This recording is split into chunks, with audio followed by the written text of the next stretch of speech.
Şimdi bakınız, Türkiye Cumhuriyeti'nde şu anda faiz sistemi oluştu. Şu anda bir insan 1 milyon para bir bankaya yatırdığı zaman 40-45 bin lira aralığında bir faiz alabiliyor. Bakın, 1 milyon para yatırdığında 40-45 bin lira, 3 milyon yatırdığında 100 bin, 110 bin bandında bir şey alabiliyor, faiz alabiliyor. Ya bu yüksek bir rakamdır ama bizim kimseye tavsiye ettiğimiz bir konu değildir. Dolayısıyla insanların birçoğu, şu anda hepsini diyemeyiz ama birçoğu gidip parasını faize yatırıyor ve oradan faizle beslenmeye çalışıyor. Ve bu da huzursuzluğa neden olacak. Bu da toplumda üretimsizliğe neden olacak. Bu toplumu geriye götürecek. Bu topluma hiçbir zaman refah katmayacak. Her anlamda topluma zarardır bu. Dolayısıyla yani insanların daha çok meşru yollara yönelmeleri, doğru ve legal işlerle hareket etmeleri ve şu anda TL'nin şu anda piyasada gezmediğini de görmekteyiz Türk lirasının. Aslına bakarsanız mesela geçmiş yıllara baktığım zaman TL genelde insanlar alışverişlerini TL üzerine gerçek ve elden alışveriş yapar. Şu anda TL tamamen bankalar arasında gidiş geliş yapan bir kağıt parçasına dönüştü. Yani piyasada paralar çekildi. Dolayısıyla bu da ekonomiyi olumsuz etkilemektedir. Şimdi herkes kredi kartıyla yaşamak durumuna gelmiş, faiz olarak kredi kartlarının faizlerini ödemek düşüncesiyle yaşamaktadır. Yani bir kredi kartı borcunu diğer bir kredi kartıyla ödemek durumuna düşmüş. Yani bu hezeyandır. Bu kabul edilemez. İnsanlar gerçek anlamda faizlerden uzak durması lazım. Legal ve meşru işlere yönelmesi lazım.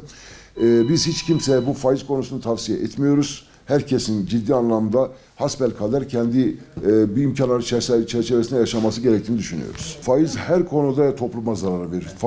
Faizle hiçbir toplum kalkınmamıştır. Faizle bütün toplumlar hep yok olmuşlardır. Hep geriye gitmişlerdir. Hep anarşiye neden olmuştur. Hep sıkıntılara neden olmuştur. Maddi ve manevi bulanımlara neden olmuştur. Onun için faizi biz kesinlikle kabul etmiyoruz. Tasvip etmiyoruz. Reddediyoruz. Faizsel sistemi de reddediyoruz. Bizler şu anda emlakçılar olarak Türkiye geneli ve Van ili bünyesinde şu anda konut fiyatlarının ve kira fiyatlarının düşmesi taraftarıyız. Çünkü gerçekten de insanlar şu anda bir darboğazdan geçiyor ve geçim sorunu yaşıyor ve barınma sorunu yaşıyor ve bunun yanında da gerçekten insanlar kendi hayatlarını idame edemiyorlar hayat pahalılığı yüzünden. Dolayısıyla bunların konuta yansıması çok önemli olduğunu düşünüyorum bu olayların ve konutun da gerek kiralama anlamında gerek satın alma anlamında düşmesi ben kamuoyu adına çok olumlu karşılıyorum.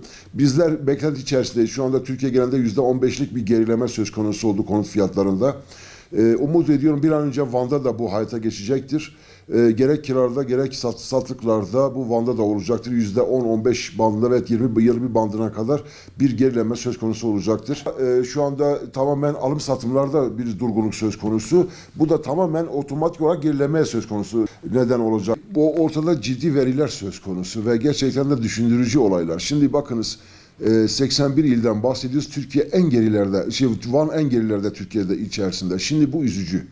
Bu tablo gerçekten bizi çok üzüyor. Şimdi Van'da şunu anlıyoruz. Van'da İslam olmadığını anlıyoruz. Van'da ilerleme olmadığını, Van'da gerçek anlamda büyüme olmadığını, Van'da işsizliğin çok had safhada olduğunu görmekteyiz. Şimdi bu kadar işsizlik ve bu kadar genç nüfusun işsiz kalması bir hezeyandır aslına bakarsanız. Çok büyük üzüntü verici bir durumdur. Onun için Van'a bizler yatırımcı kazandırmamız lazım. Yani bunu kirayla biz eşdeğer tuttuğumuz zaman bu kadar işsizliğin fazla olması ve ekonominin kötü olması Van'da yanı sıra bu kadar da kiraların yüksek olması zira insanlara çok ciddi sıkıntılara neden sebebiyet vermektedir ve ciddi sıkıntılara itmektedir. Şimdi bunlar tabii ki üzüntü veren olaylar. Bir an önce bizler işte bunu değiştirmemiz lazım. Acil ve ivedi olarak kiraların da aşağı çekilmesi lazım. Yetersiz olan konutların sayısı çoğaltılması lazım ve acil eylem planları ve projeler çizilmesi lazım.